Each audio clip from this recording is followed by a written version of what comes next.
Hello and welcome back to 100% Real with Rudy. Today we have on Kylie Larson, who is a former, let's just say, overdoer of the cardio, overdoer of the huffy puffy, the chronic undereater, the person that was also once me, that thinks more is better, that gets caught up in, oh, what if I just cut more and get more results, or what if I just do more and get more results? It's people are taught first about fat loss, but we're not actually primed into the process. We're not taught about what needs to be in place for this process to occur. And we simply aren't really taught the importance of lifting heavy ass shit, challenging heavy ass shit.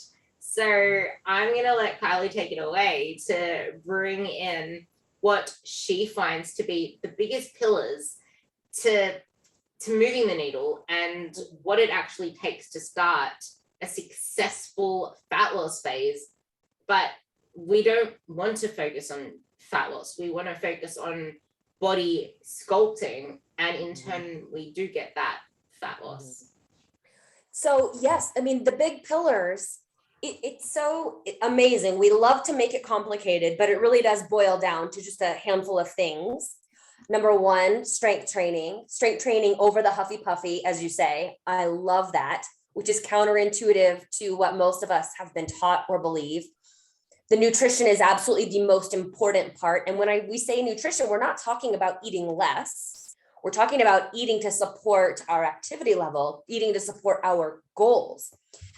This isn't necessarily a pillar, but to go with the shift in thinking, instead of always thinking about losing fat or weight, focusing on building muscle. So then those first two pillars come into play, because if you're strength training with the intent of building muscle, you have to be fueling for that goal as well. The nutrition and the training have to match up with the goal. Sleep and stress management. If you are super stressed out and you are not sleeping, you could have your nutrition on point and your training on point, but you don't have the time for those things to happen, like when you're sleeping and when you're resting. So sleep and stress management are a must, as well as rest. And then of course, mindset work. So that might've been 5 pillars, but they're all equally important and they're all interconnected. So this doesn't, you can't just stand on training. You can't just stand on nutrition alone. You have to integrate all of them if you want the long-term success. So, I mean, if you did just focus on nutrition, that will work for a while, right? Especially if you just have fat loss goals, that will work for a while, but there will be a time when you hit a plateau and you have to implement something else. What do you implement? You have to think about those other 4 pillars. That like the body isn't just one system. Everything is so interconnected. And I love the way you put that. It's not about eating less. It's about eating to support your goal, eating to fuel your goal. And I'm going to quote one of my own clients. The biggest thing you taught me is that I'm not eating less for fat loss. It's not about cutting food to lose fat. It's about fueling fat loss, not eating less for weight loss. And I was like, wow, that was powerful. It's like anyone can go on a crazy diet. Anyone can do hard shit for a week, maybe 6 weeks. I know that you mentioned HIIT and doing all the interval training before I pressed record, and we both have F45. I don't know whether your F45 does it, but that, like, they have this nutrition protocol that includes cutting carbs, and does yours do it too? I don't know, but anytime a place like that has a nutrition thing, I just roll my eyes. They have a 12-week challenge that includes you cutting out all these inflammatory foods like carbs, like be careful with fruits. Like it's ridiculous how people can try to support, let's make this a healthy lifestyle. Let's create your dream body, where in effect, the nutrition isn't supporting that. So how, let's talk about getting your body in a state to actually start making changes. Because let's face it, these days, no one is in that state. Everyone's tried a diet.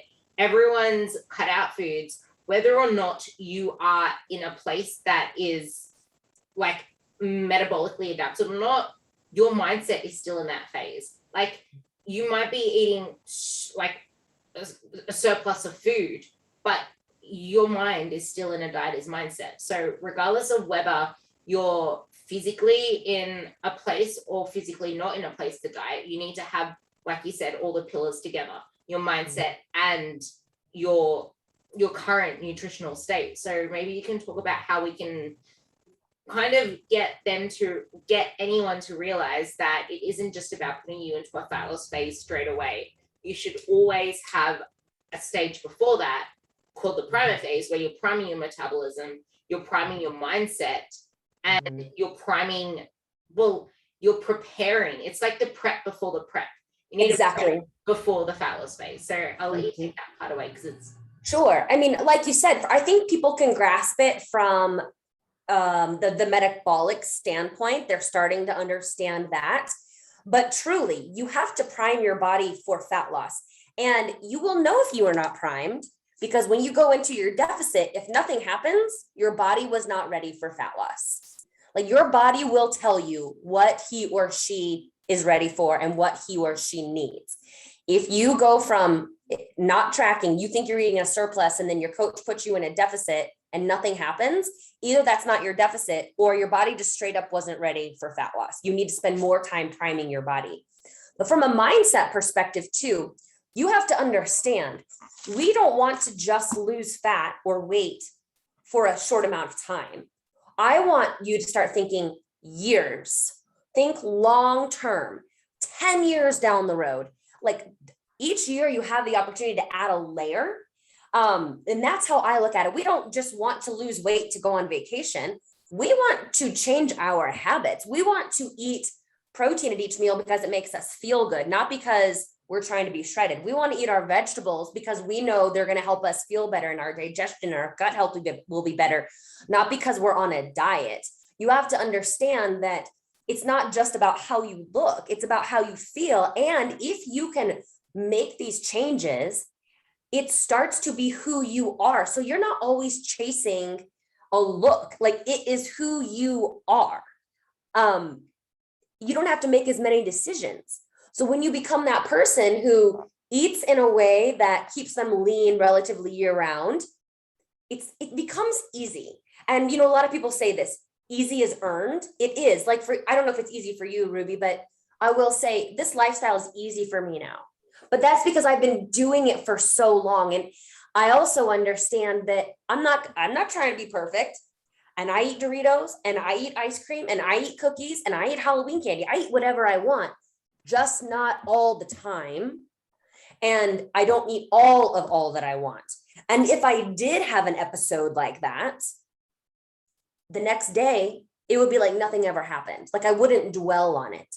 So that's what you just have to, like, take a step back.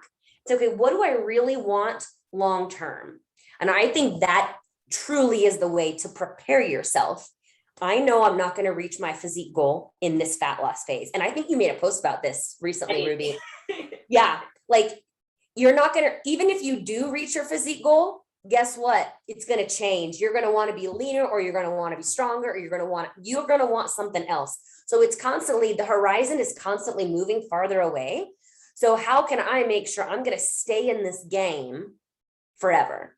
And that's really what it's all about. Sustainable progress. Exactly. The thing that holds so many people back Mm-hmm. is the fact that they put a timeline on themselves. Like, I actually said to a couple clients the other day, imagine where you can be and how much we can grow 3 years from now. And I immediately got what the fuck? 3 years? How about 12 weeks? What if I want to do a Spartan race? What if I want to do, I'm like, dude, I actually laid it out blunt. I'm like, dude, stop focusing on this stuff, the end.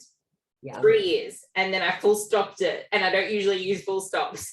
And then she double tapped it and love hearted it. And like that same person has never felt better only 1 week later, because it's like, as soon as you get that mindset of, I'm not in this for 12 weeks, I'm in this for life. And there is, like, if you want to maintain it for life, why are you not taking it in an approach that you can actually maintain for life? Why are you taking it in a 12-week thing? Because what happens after that? Like, my biggest saying is, you are not a before and an after, because there is no such thing as an after. There's no before either. There's where you are now. And then there's all the during phases, because if you're a before and an after, it's almost like, okay, so the after's the end, you drop dead after that. Like what happens after the after? You need to consider that. And you mentioned it as well, where if you haven't been eating at maintenance for at least like almost a year, and actually a year, honestly, because with the way the world is right now, that it's eating at that maintenance for a year, it's building up your habits. But maintenance is progress. It doesn't mean just because you're eating at maintenance, your body isn't going to change.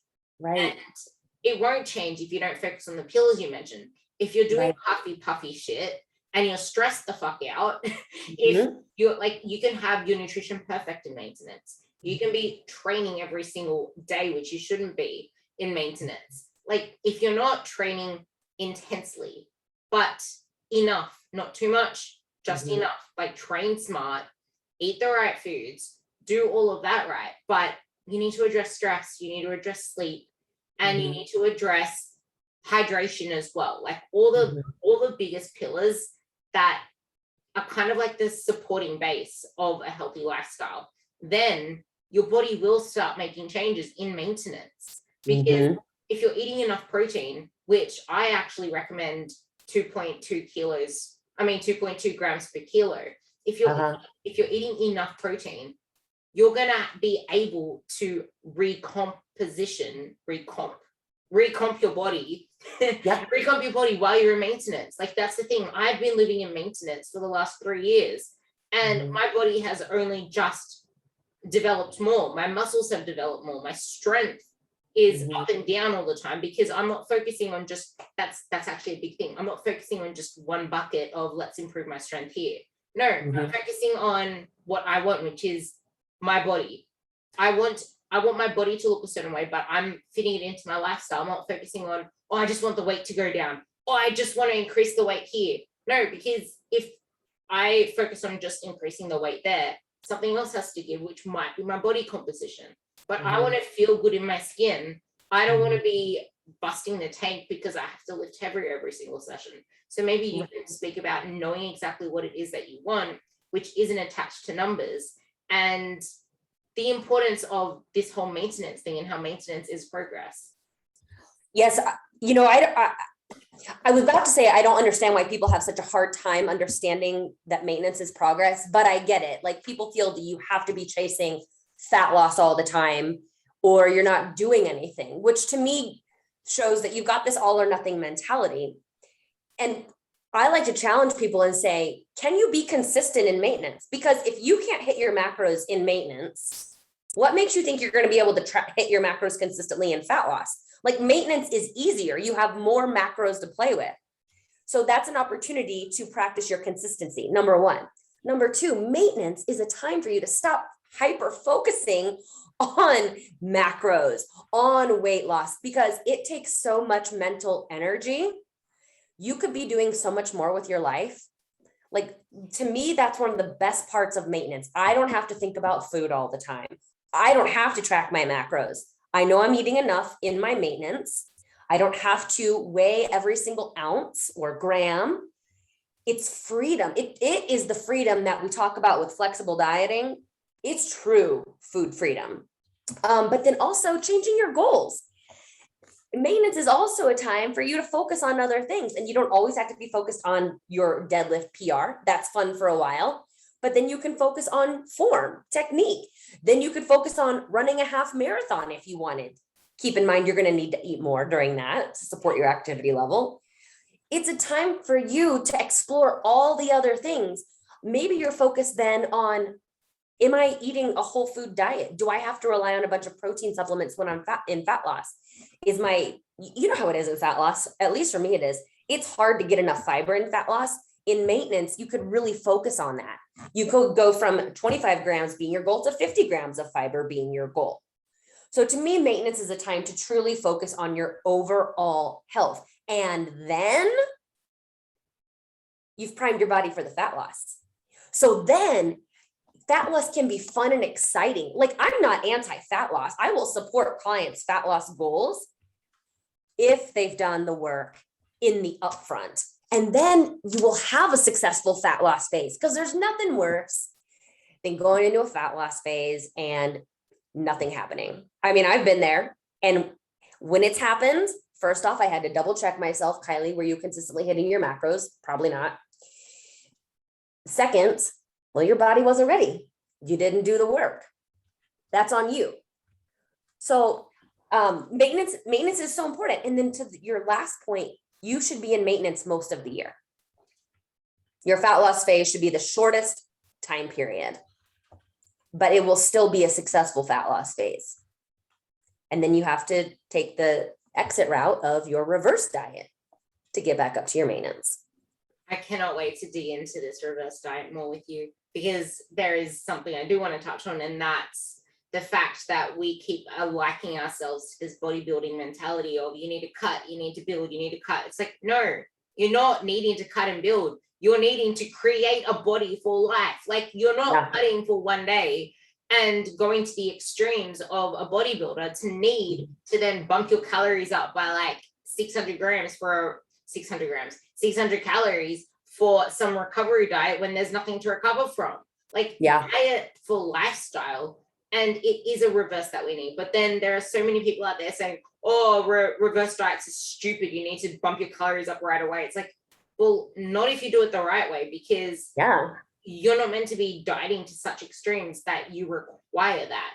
You're doing it in a way that makes it, like you mentioned it. If you enter a fat loss phase when you're not ready, you could be doing all the things right. But what does right mean? Like, you weren't mentally ready for it. You're not able to stay consistent.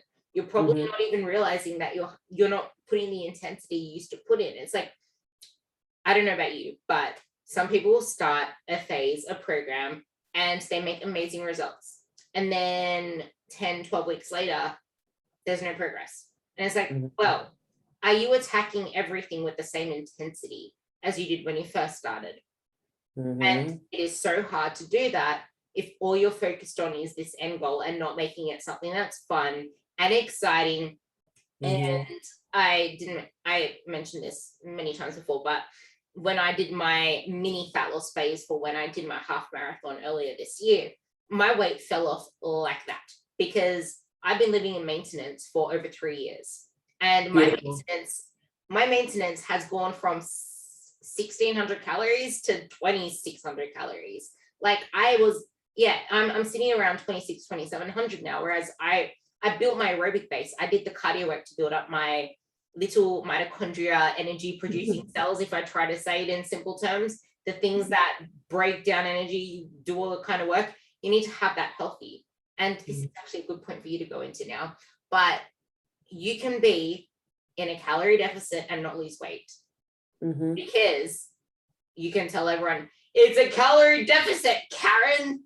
But that's the thing, like, it's not a calorie deficit, because on paper you're on a calorie deficit, but how about your cells? Like I was just saying, the mitochondria.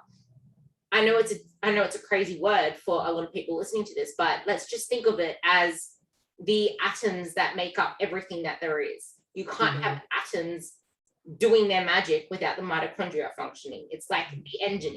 It's your metabolic engine. You need to have them functioning. But if you're stressed out, those little cells aren't going to be doing what they need to do. So then, your body your eyes might see a calorie deficit on paper, but your body isn't experiencing that. It's too stressed out for that. So bringing it back to the whole, how long does a reverse diet need to last, or why can't I actually enter fat loss right now kind of thought process. Oh, and to me, this is one of the hardest conversations to have with clients, like you're not ready for fat loss. Cause I get it. You don't feel comfortable in your skin, but you want fat loss. But as a coach, she's not ready for fat loss. Nothing's going to happen. So how long? It's hard to say, right? We can't say how long for sure. And we cannot tell you what's going to happen for sure. But let me tell you this. My first reverse diet was over a year. It was basically a year and a half reversing, because I started at like 1,200 and built up. Now, when I first started working with my coach, I think I was eating around 1600. We didn't know what I was going to do. Just like when you and I take on a client, you kind of have to, you got to take a month at least to get to know what's going on with their body. So when nothing was changing at 1600 calories, we dropped to 14. And then I think we got to 12. And if nothing's changing, that's a great sign that it's time to reverse diet. So we went from 1200 calories all the way up to 2400 over the course of 16 months.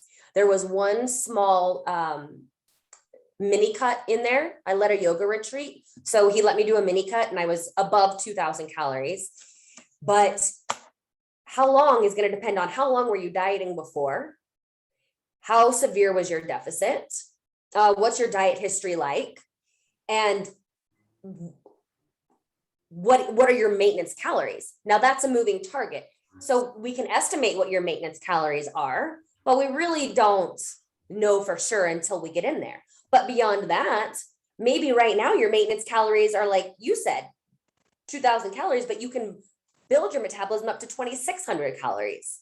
So my first reverse diet was a year and a half. Now I can reverse diet in 3 months, no problem, because I can go more aggressively. Yeah. Because my body is now adaptable. I have that flexible metabolism that we want, not the fast metabolism. And that's why fat loss is also hard for my body, because I'm so adaptable. My body knows what's up. She's like, this bitch is doing another fat loss phase.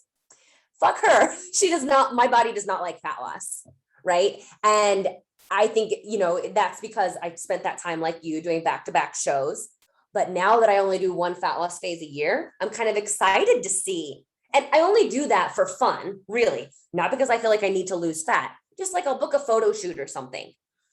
So how long is like a loaded question? It depends.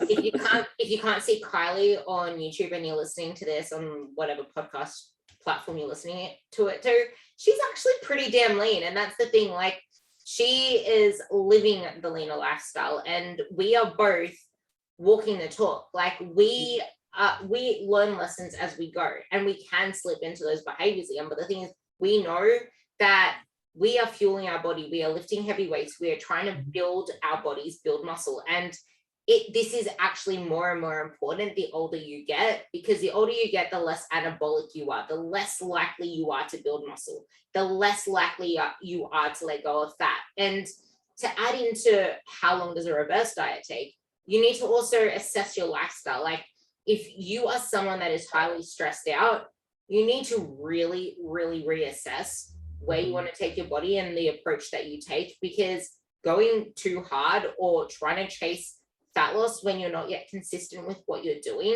And consistent doesn't just come in terms of sticking to nutrition. It is that stress management as well.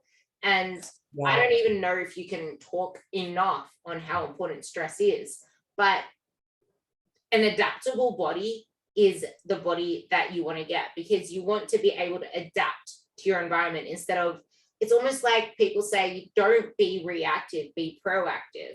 And if your body is able to like adapt, not your body really, it's your mind, your body follows your mind. If you can adapt to any situation and make this part of your lifestyle, you're not going to be raiding the pantry every single time shit hits the fan. Yes. And so I want to talk about two things there, but let's talk about that one first. A lot of people deal with like late night eating, binging, whatever. When you fuel your body properly, you will not binge anymore. If you are binging, your body is saying, bitch, I'm hungry, right?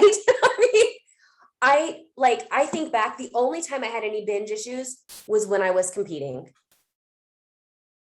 It's not a coincidence.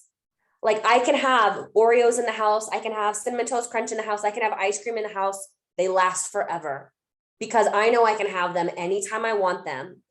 But if I were to like compete or something, it would be a different story, just for several reasons, because I knew I wouldn't be able to fit them in. Like it's a mental thing. You tell me I can't have it, so we want it. That's human nature. But also if you're hungry, you're hungry and you're going to grab whatever's available. So that's point one. But then point two, with the consistency, it's not just about macros. So I did a reel about this. Like it's one hard pill to swallow, right? You're not consistent. It's not your hormones. You're not consistent. And a lot of people came at me like, what do you know about me? And I'm like, I'm not talking about being in a deficit all the time. Not that. I'm talking about managing your stress. Are you getting your steps in? Are you getting 8 hours of sleep every night? That kind of stuff. That's the consistency I'm talking about. If you address the lifestyle factors, that's going to help your case. And then the third point about that is when you do decide to go into a fat loss phase, you need to make sure it's the right time. Like, is it a busy season for you at work? Are you a teacher who's going back to school and you have back to school night and teacher night and all that stuff? Not a good time. Are you what are those, the tax person? Are you an accountant? April, not a good time for fat loss, right? You need to be strategic about when you can plan it. When's the least amount of stress?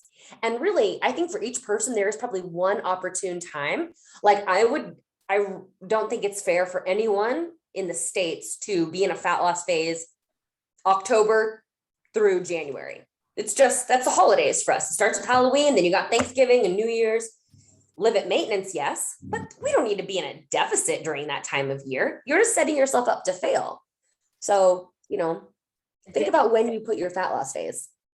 I love that you actually mentioned the mindset part of the whole restriction thing as well, because it's like, yeah, cool.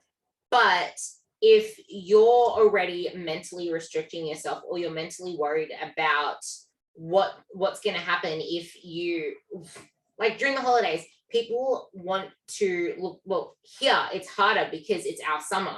People want to look good for summer.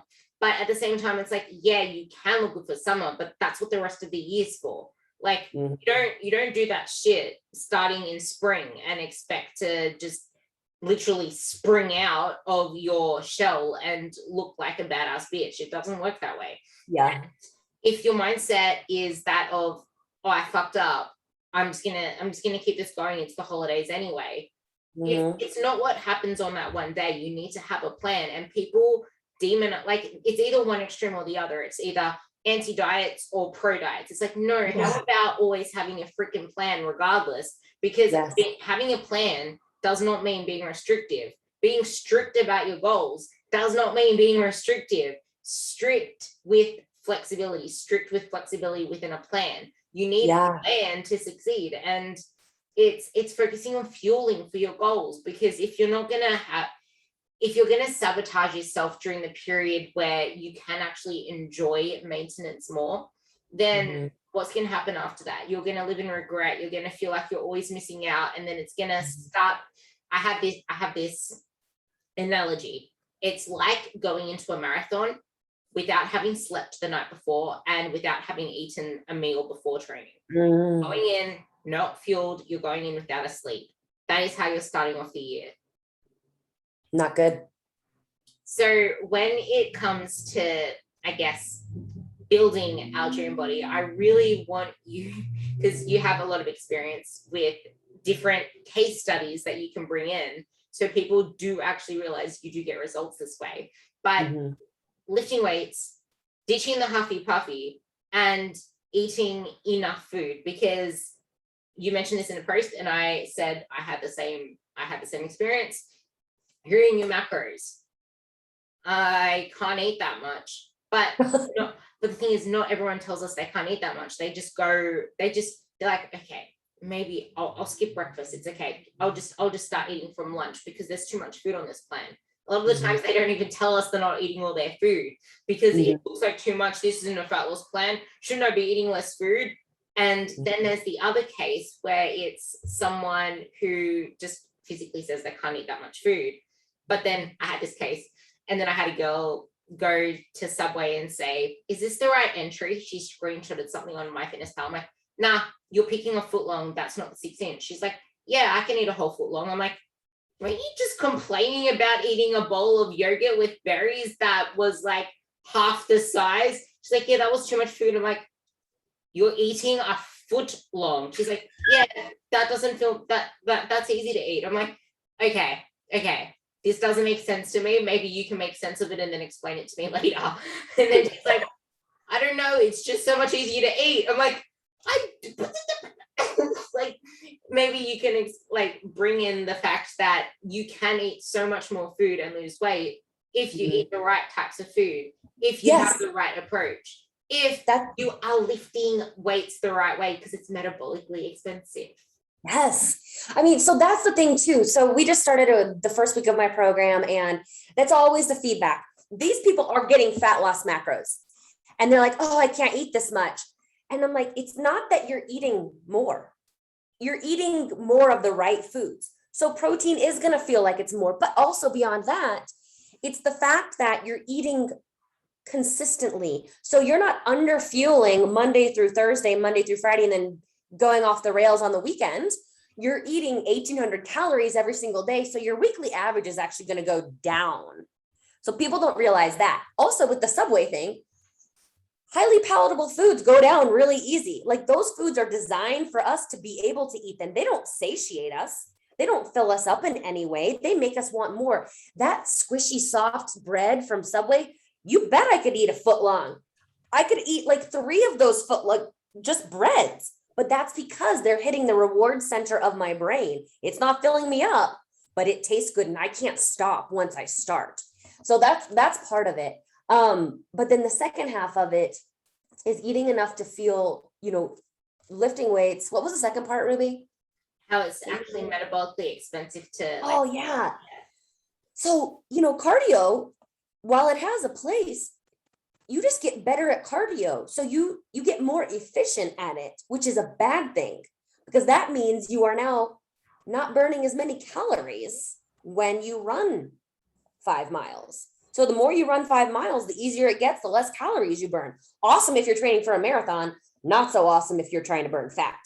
So what is going to help us burn more fat? Doing things that are metabolically expensive, like strength training, because you have to have more muscle on your frame. It takes a lot of energy to support a muscular body. You can eat so much more. So, it's not aesthetic goals aside, you might be someone who's not concerned with the way that you look. I doubt that you are, but if you are like someone like that, it's not about the muscles. It's about being able to eat more so you can have more freedom. And like you said, as we get older, it is harder for us. We lose the hormones that are anabolic for us. So like if you're not in perimenopause yet, you have to strike while the iron is hot. Like now is our time to build our bodies so that we don't have to keep chasing whatever once we're in our second half of life. Like build the muscle now because it can be done later on, but it's a hell of a lot harder. So let's do it now so we can coast through the rest of our life and not always have to be grinding because it's going to get old. I mean, I love this. But again, I've come to the place where it's easy for me now. Like I've done the work. Yeah. And we can all get there. Like I talk about it with another woman that works with me. I'm like, is it hard for you? It's not hard. It's not. Because we practiced and we've earned the easy. It's who you are. It's not hard to make a good decision when I'm on vacation. It's not hard to find time to go get some steps in. It's the lifestyle. It's who we are. Yeah, it's who we are. That's the thing. It is so easy for us. Like I don't find it hard at all. It's like the first thing I think about when I'm going on holidays is, okay, when can I fit in my morning walk? Not because of the fact that, I need to get my steps in. It's because no, this sets me up for the most successful day possible. I have a non-negotiable, which is I need to move my body for 1 hour regardless in the morning. And if I get in that 1 hour, I feel amazing for the rest of the day. And I haven't even got my 1 hour in this morning yet, but I will be soon because I know how it makes me feel. It makes me feel like I'm actually able to accomplish things. I feel more mental clarity. I feel like I ticked a bit, like people say doing the bed. I never do my bed. I don't give a shit. No, dumb, yes. Stop trying to do this whole, make your bed, it sets you up for success. Yeah, no, I'm not making my bed, mate. I want to move my body for 1 hour. And then I feel like I can take on the day. It's like I can do that on any hard day and I'll be like, yeah, I can still actually keep that consistency. And it actually proves to you that you can do hard things in hard times because it's an easy thing to do. But when life is challenging, it is a hard thing to do that you're still going to do. And like you mentioned about the muscle, you can eat more food. It's like, it's not just about eating more food, like you said. It's about this adaptability. And it's like, you can be more adaptable. You can eat a lot more carbs that way because you're able to use the carbs better. You're more insulin sensitive, AKA you're able to actually break down food and use that food better instead of just letting it lay dormant. It's like you're building up so much capacity, let's say your potential to create this body that you want. And the biggest thing, I want you to actually talk about this because people don't realize the importance of it. Highly palatable foods. It's not about the fact that you can eat whatever the hell you want, because we have food around us everywhere. It's knowing what to eat and when to eat it, because just because you can eat it doesn't mean you should. Because if it's highly palatable, you're going to be less satiated, you're going to want more of it, you're going to blow your calories easily, and then you'll probably feel like shit. And how weekends can easily sabotage you when people might be like, it's funny that some people are actually so cognizant of the fact that they're doing some behaviors on the weekend that are sabotaging them. Like they might have an extra slice of bread without even realizing, because they're not in a weekday mentality. But in reality, just the littlest things on the weekend can really set you back, especially over time. Absolutely. You know, the weekends, all you have to do is go out to dinner, have a cocktail or two, and eat a regular meal on the menu. It's going to blow your calories. You don't even think about it. Like I'm not saying everyone needs to track their macros, but I will say, go to a chain restaurant, have 2 margaritas, and put in your meal. If you get some enchiladas and you eat chips and salsa, you're easily going to hit 2,000 calories. I mean, maybe even 3,000. People don't realize what that's doing to their weekly average, and to the highly palatable foods. Like, they're engineered. Some food scientist is out there designing foods that we can't say no to, so we buy more of them. And to me, they have too much power. So I'm all about personal power and all this stuff. Like, I'm not giving anybody that much power over me. You can't make me eat this, and you can't make me feel that way. So I'm like, if you think I'm going to let Nabisco make me like lose control because I love Ritz Bits so much, you got another thing coming. So I think just educating yourself about these highly palatable foods, like people who say it's so much food, like maybe they have like 200 grams of carbs. Oh, I can never eat 200 grams of carbs. Really? You ever open up a box of Wheat Thins? It's easy. 200 grams of sweet potatoes, not as easy, but it's because it's so tasty. Yeah. I forgot to mention that because I loved that point you brought up last time. It feels like a lot of food because you're eating it consistently, and you're actually eating in the day instead of waiting until Friday, Saturday, Sunday when you just fuck up on the weekends. It's like, no, keep it consistent and fuel your body, because you'll change your body. You are fueling your activity for that day. If you have it all at once, it is so much more likely to get stored as fat and not be used because your body isn't using it for the right stuff. And this is where everyone has a different starting point. If you're someone that is coming with a lot more fat to lose, then it becomes a lot more important when you eat your food, because if you're not eating it around movement, you're more likely to store it because your body isn't sensitive to it. Like, it can seem so daunting to people because it's like, I can't eat all of this food all the time. But then you're not realizing that that's exactly what you need to actually fuel the results that you want. You need to fuel for your results. And I actually loved it when you said it in one of your posts, where this has nothing to do with what I just said, but it does have to do with the mindset of it. But do you need new macros, or do you just need to hit your macros consistently? And you're not struggling with consistency. You're struggling with your mindset throughout the week. You're under eating during the week. Your mindset, like, even if you're not under eating during the week, you have a restricted mindset during the week, and you're in the same thought process of, oh, it's the weekend, fuck it, kind of thing. Yeah. But above all of that was the one that doesn't really relate. And that's, if you're taking care of everyone else, who's taking care of you? You're not giving time to actually step back and really reassess where your body is going, where you're heading at. And then it makes it easier for you to fall into this process of, I'm falling victim to like my old thought patterns, because you're not giving time to yourself. You're too busy being there for everyone else. You haven't yet slowed down to really reassess where you're at. And I know, because that's why I stayed so stuck. I was too busy caring about, like, if I wasn't trying to burn calories, if I wasn't trying to make sure that I maintained the lean body that I had, I was too busy trying to look after this person, this person, this person, and this person. And I didn't have time to just reassess my goals. And that's when my biggest, I'll trademark it to myself, my vision mapping came, because it's not about what you want to achieve or what you want to look like. It's about how you want to feel. Like you mentioned it not that long ago. It's like, yeah, now you need to be able to shift your goalposts. I actually want to tag you in this post. I'm going to tag you in after this call because I put one up. But you need to allow your goalposts to shift with you as you grow and evolve. Because changing your goals doesn't mean that you're any less of a person. It doesn't mean you failed. And I did put this up in a post already as well, but it's just because you have to let go of your old ways and let go of a time frame you once gave yourself, it doesn't mean you're failing. It means you've grown up. Congratulations. Right.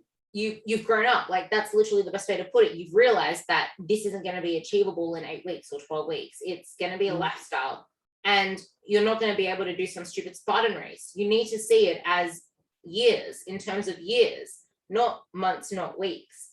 And then you'll take that pressure away and you'll be willing to do the next best step. Get rid of that pressure and allow yourself. It's almost like when there's so much pressure in a gas can, there's no space for anything. It's just pressure.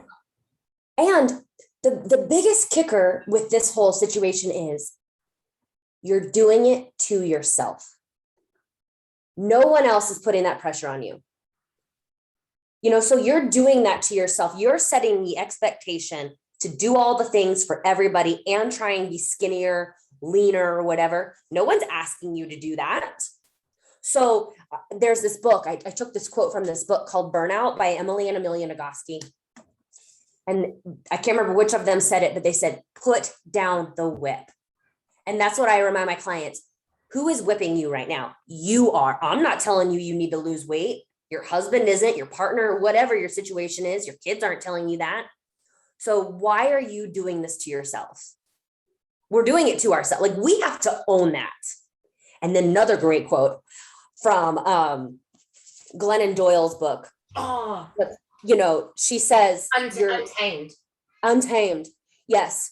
So she's talking, if anyone who's listening is a parent, like, your kids don't need a martyr, right? They need a mom who takes care of themselves. So you cannot put yourself on the chopping block doing everything for everybody else, because all you're doing is showing your kids what's okay. But no one else can do it as good as I can. No, yeah. Oh my God, I know. You got to let go of control. Yeah. But yes, they can. But I need to make sure that this person loves Leah. I need to be this, but like, I need to make sure that it's like people, that's kind of the mindset that I always see people, and they're like, but I need to actually show my value to this person, show my value to this person. The worthiness. Well, and that's really what it all comes down to. To me, everything comes down to worthiness. You're doing this because you don't think you're worthy right now. I mean, we're all guilty of it. That's where you need to actually slow down in order to speed up. You put a post like that up, and I'm like, hey, I have a saying like that. Yours was, you need to reverse to go forward. My saying is, you need to slow down in order to speed up.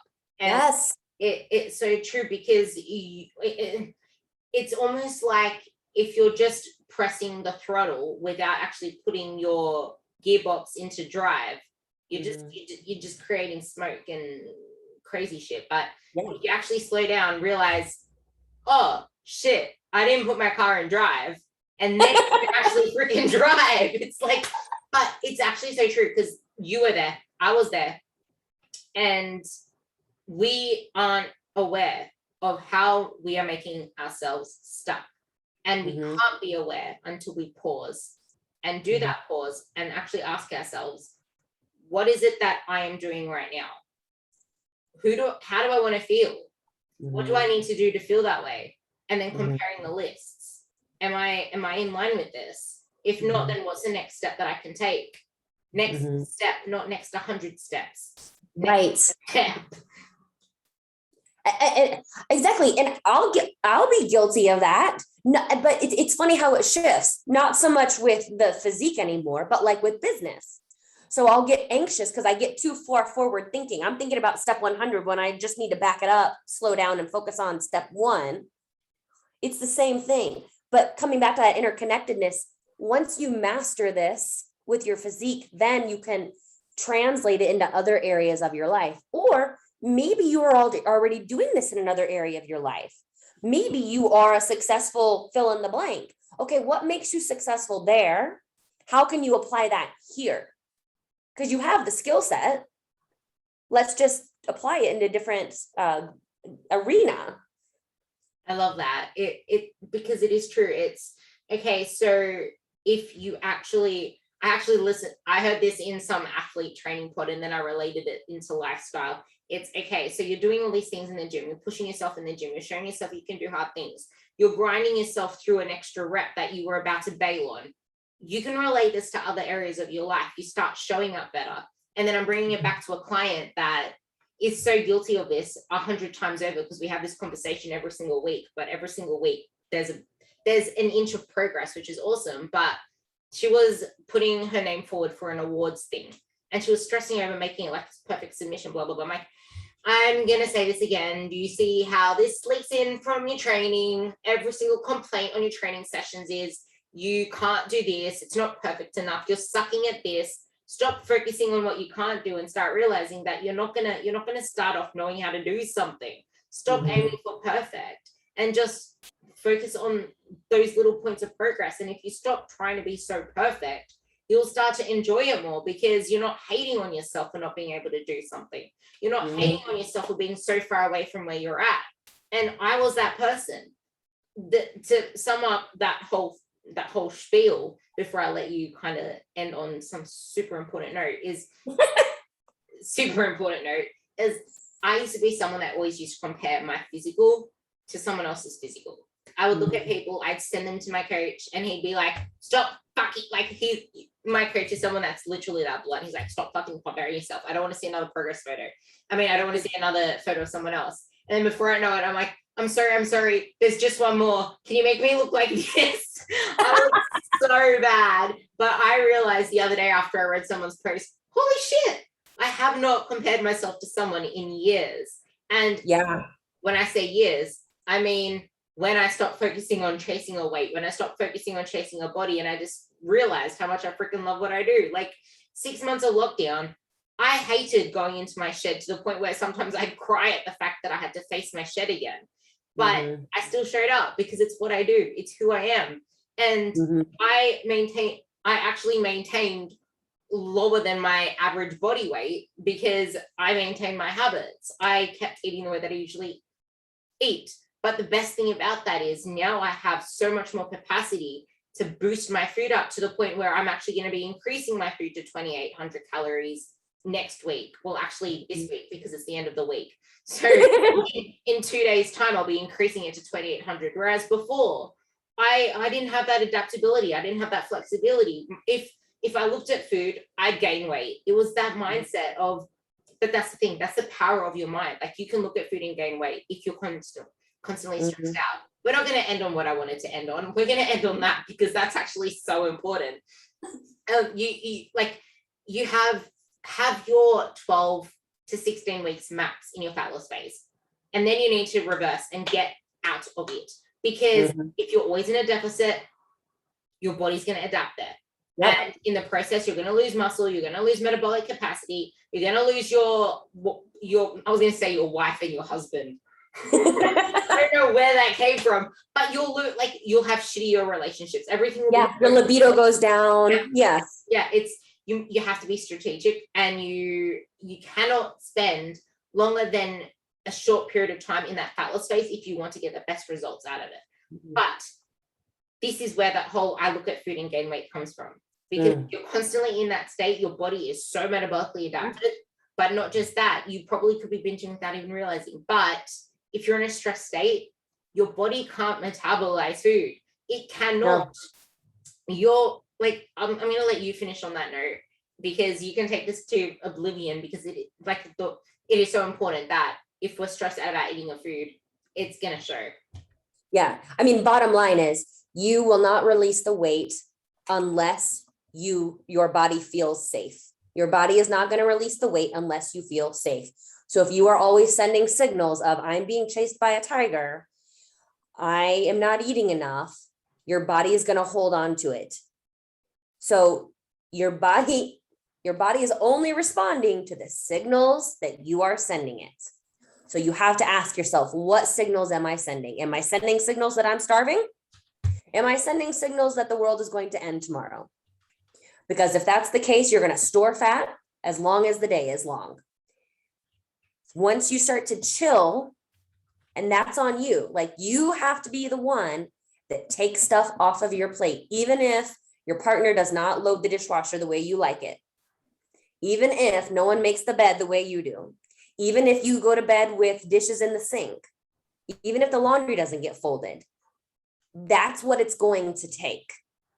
You have to tell your body you are safe, you are loved. Like it is that mindset too, because it's also the way we're talking to ourselves. You can't constantly be saying, look in the mirror and say, oh, I'm fat.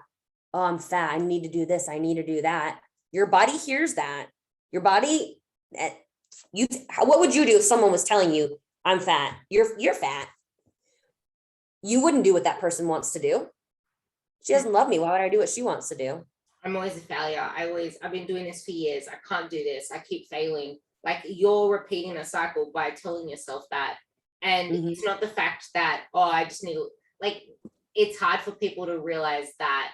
Well, actually, it's hard to get people to believe that as soon as you start accepting yourself and speaking to yourself with love, change happens. So it's not just about telling people that, but just changing your narrative from where you are right now. You don't need to accept yourself right now if you can't do that, but you need to change the way that you need to just take the smallest steps so you start believing in yourself again, because of course you're always going to fail if what you're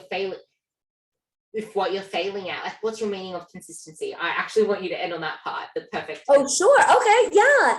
So we were talking about consistency, and I honestly believe, I think your clients are probably a lot like my clients. They feel like they have to be perfect all the time. If they're off on their macros, it's like the worst thing in the world. No. Don't confuse perfection with consistency. We don't need you to be perfect. We just need you to have more hits than misses. You can do that. You can be on more than 50% of the time. Hopefully it's going to be more than that, but maybe that's where you start. You don't have to be perfect. I don't even want anyone to be perfect. Ew, right? I like perfect. Ew. I don't like that. People don't like perfect people. We like real. So just do the best you can. Be consistent, and you're going to get so much farther in a year than you would if you were perfect for 7 days out of the week, but you couldn't keep that up, so you just stopped. And everyone, if you haven't read Atomic Habits, like that's the whole thing that James Clear is about, like small daily steps versus perfection for 7 days and then stopping because it's too hard and I can't do it. Just do the math. You're going to get so much farther.